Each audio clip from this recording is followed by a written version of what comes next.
تعال أعرفك إزاي كان البنات والستات بيختاروا أزواجهم زمان ودلوقتي.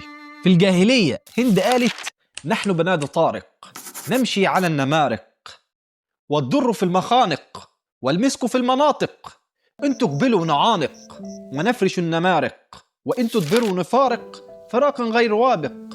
فردت عليها هند عصرها قالت: أريده طويلا جميلا وفائق، وفر لي سيارة وسائق، حتى ولو كان مجرما أو سارق أو غبيا ومنافق، فقط غنيا وأمواله كماء دافق، يعطيني بلا عائق، ويغسل لي الأواني والمعالق، وينظف البيت دون حرائق، ويقلي البطاطس والنقانق، وإن عصاني أمزق الوثائق، وأسجنه في دقائق.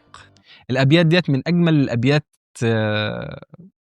اللي بيستحضر بيها الماضي بالحاضر، وكمثال على السخرية أو الكوميديا، من أجمل الأبيات. كده الفيديو خلص. اشترك في القناة ودعمونا بلايك، وانزل اتفرج على فيديو الإمام الشافعي هيعجبك. سلام.